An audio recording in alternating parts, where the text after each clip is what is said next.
देखिए, मैं फिर कहूंगी फैसले गुजरात के अभी चार दीवारी के भीतर हुए हैं और हमें मालूम है कि कानून ताक पर रख दिया गया, संविधान ताक पर रख दिया गया, संवैधानिक संस्थाओं को लगातार दबाव बनाया जा रहा है, हमें मालूम था। लेकिन अब ये लड़ाई गुजरात की चार दीवारी से बाहर निकलेगी और सुप्रीम कोर्ट की अदालत तक जब पहुंचेगी तो न्याय होगा। राहुल जी बार बार कह चुके हैं वो सावरकर नहीं है, वो जो कहते हैं उसके मतलब होते हैं और उस पर अडिग खड़े रहते हैं। वो माफी नहीं मांगेंगे। उन्होंने अपने 30 सेकंड का वीडियो कांग्रेस ने ट्वीट किया है, सिर्फ वो 30 सेकंड का राहुल गांधी जी का वीडियो चला दीजिए।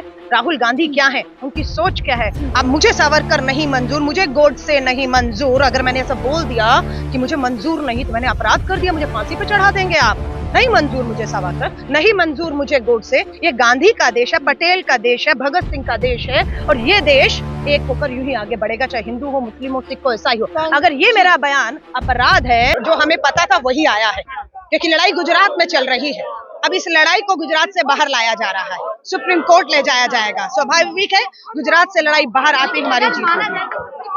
नहीं मिली तो ये तो आगे भविष्य के सवाल है। नहीं मिली तो क्या होगा।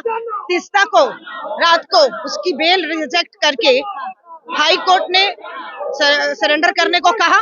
सुप्रीम कोर्ट जाग रहा था ये देखने के लिए कि देश में कानून जिंदा रहे, न्याय हो, राहत मिली या नहीं मिली। ऐसे बहुत से मामले हैं जिसमें जो है दबाव में संवैधानिक संस्थाओं को ताक में रखकर लोकतंत्र की हत्या करके फैसले हो रहे हैं, लेकिन लड़ रहे हैं। क्या हमारा ये फैसला राजनीति से प्रभावित आपको लग रहा है? क्योंकि बार बार आप कह रहे हैं कि आपको ये उम्मीद थी कि इसी तरीके का फैसला सामने आएगा। देखिए, मैं फिर कहूंगी फैसले गुजरात के अभी चार दीवारी के भीतर हुए हैं और हमें मालूम है कि कानून ताक पर रख दिया गया, संविधान ताक पर रख दिया गया, संवैधानिक संस्थाओं को लगातार दबाव बनाया जा रहा है, हमें मालूम था।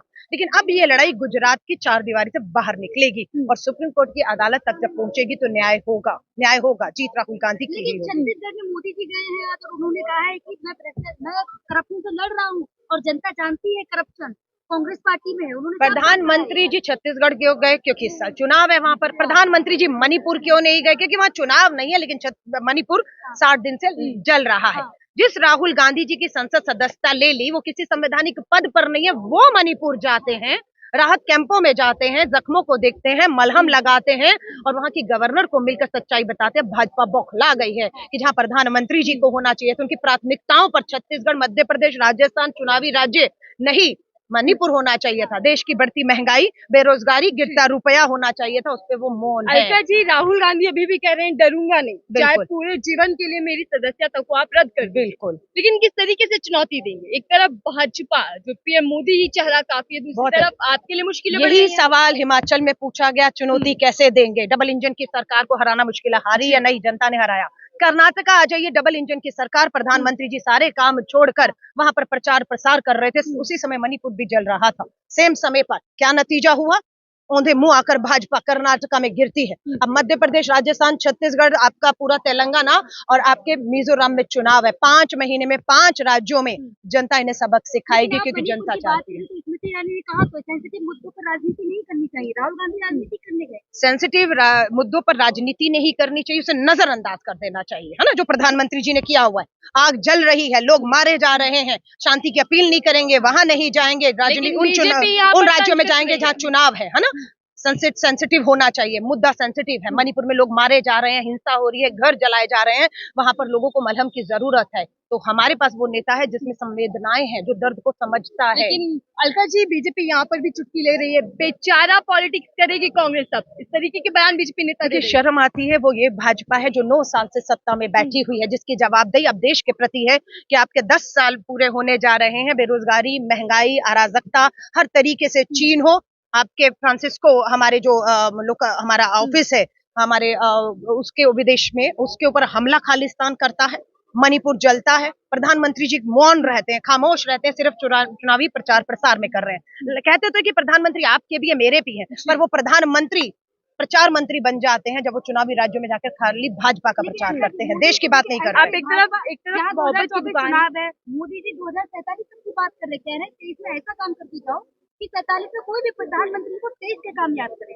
देखिए, हमारे जो स्वतंत्रता सेनानी थे पंडित जवाहरलाल नेहरू ने आधुनिक भारत की एक मजबूत नींव रखी, जिस नींव को खोखला करने का काम 9 साल से संघ भाजपा की सरकार कर रही है। इसीलिए श्री राहुल गांधी जी को भारत जोड़ो यात्रा निकालनी पड़ी कि इस देश की जो नींव है, फाउंडेशन है, बहुत मजबूत है। इसे खोखला करने का काम धर्म और जातियों के नाम पर भाजपा कर रही है। भाजपा बौखला गई कि कन्याकुमारी से कश्मीर तक भारत जोड़ो यात्रा होती है, कामयाब यात्रा होती है। उसके बाद आप देखिए राहुल गांधी जी रुक नहीं रहे हैं। तो भाजपा की बौखलाहट है जो काम भाजपा भी कह रही है कि राहुल गांधी को माफी मांग लेनी चाहिए थी। हालांकि राहुल जी बार बार कह चुके हैं वो सावरकर नहीं है।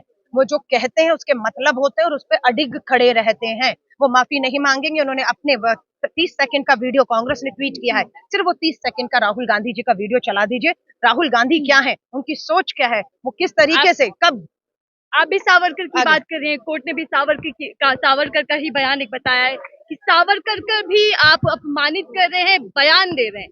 तो ये तो कांग्रेस पार्टी की आदत बन चुकी है, राहुल गांधी की आदत बन चुकी है कि एक के बाद एक अपमानित बयान। आप विदेश जाते हैं तो लोकतंत्र का अपमान करके आते हैं। इस तरीके की आरोप बीजेपी लगा रहे हैं। देखिए, मुझे बताइए, इस देश में 2 विचारधाराएं हैं, हत्या कर दीजिए, एक ही विचारधारा रहेगी क्योंकि दूसरा तो खिलाफ ही है ना। अब मुझे सावरकर नहीं मंजूर, मुझे गोडसे नहीं मंजूर। अगर मैंने ऐसा बोल दिया कि मुझे मंजूर नहीं तो मैंने अपराध कर दिया, मुझे फांसी पे चढ़ा देंगे आप। नहीं मंजूर मुझे सावरकर, नहीं मंजूर मुझे गोडसे। ये गांधी का देश है, पटेल का देश है, भगत सिंह का देश है और ये देश एक होकर यूं ही आगे बढ़ेगा, चाहे हिंदू हो, मुस्लिम हो, सिख हो, ईसाई हो। अगर ये मेरा बयान अपराध है तो ऐसे अपराध हजारों बार होंगे। कांग्रेस की एक ही विचारधारा भ्रष्टाचार, ये पीएम मोदी ने आज सुबह कहा। अजीत पवार का नाम सुना है? प्रधानमंत्री जी ने क्या कहा? 70,000 करोड़ का घोटाला है। और अगले दिन ही क्या हुआ? उस अजीत पवार को महाराष्ट्र में गठबंधन में उप मुख्यमंत्री की शपथ दिला दी गई, है ना। तो ये दोहरे चरित्र प्रधानमंत्री जी अब चलेगा नहीं। आपकी कथनी और करनी में बहुत अंतर है। आप ये नहीं बता पा रहे कि अडानी की शेल कंपनियों में 20,000 करोड़ आपका तो नहीं है। हम पूछ रहे हैं किसका है। आप बताने की बजाय, जांच करने की बजाय आप भाग रहे हैं संसद से। आपने राहुल गांधी जी देखा, आपने ढोंग और तमाशा किया, पार्लियामेंट नया उद्घाटन हुआ, लेकिन अभी सत्र कहाँ हो रहा है मानसून का? पुराने में होगा। जिस यूसीसी को लेकर पूरे देश को लड़वाने की साजिश है उस पर चर्चा ही नहीं हो रही क्योंकि अभी तक इनका ड्राफ्ट ही तैयार नहीं है। लेकिन अब वो लोग साथ आ रहे हैं जो पानी पी पी कर एक दूसरे को कोसा करते थे। विपक्षी एकता पर भी निशाना साध रहे हैं पीएम मोदी। नहीं, किसको कोसते थे? वही तो हम कह रहे हैं, अजीत पवार मोदी जी को, मोदी अजीत पवार को। और ये पार्टियां तो इन्हीं के थी ना। शिवसेना किसके साथ थी? शिरोमणि अकाली दल किसके साथ था? पीडीपी के साथ सरकार जम्मू कश्मीर में किसने बनाई? नेशनल कॉन्फ्रेंस के साथ। ये सब लोग तो इन्हीं के साथ थे ना जो इनका साथ छोड़ गए हैं। मैं फिर कहूंगी, ये लड़ाई भारतीय राष्ट्रीय कांग्रेस और भाजपा की नहीं है। इस देश के संविधान, लोकतंत्र को, संवैधानिक संस्थाओं को बचाने की है। आज हमला हो लोकतंत्र पे हो रहा है। अगर इस पे हम चुप रहेंगे तो अगला बार आप तक किसी पे भी कांग्रेस पार्टी राहुल गांधी को अच्छी ट्रेनिंग नहीं दे पा रही। रविशंकर प्रसाद कह रहे हैं राहुल गांधी को किसी आरएसएस नागपुर के संघ मुख्यालय से हिंसक गोडसेवादी ट्रेनिंग लेने की जरूरत नहीं है। वो गांधी का खून है, उसमें डीएनए टेस्ट करेंगे तो इनमें गोडसे का खून पाया जाएगा और राहुल गांधी में गांधी का डीएनए है। सत्य और अहिंसा के रास्ते पे बिना डरे आगे बढ़ रहा है और भाजपा बौखलाई हुई है। लेकिन अगर यही सजा बाहर रही तो चुनाव तो नहीं लड़ पाएंगे राहुल गांधी। नहीं, क्या होगा उस पर चर्चा नहीं कर रहे। आज क्या हुआ है? आज गुजरात की हाईकोर्ट ने एक फैसला सुनाया जो दुर्भाग्यपूर्ण है और हमें उम्मीद थी यही फैसला आएगा। जब तक गुजरात के भीतर मामला चलेगा हमें ऐसे ही फैसलों की उम्मीद थी, लेकिन अब मैं नहीं कर रही हूँ।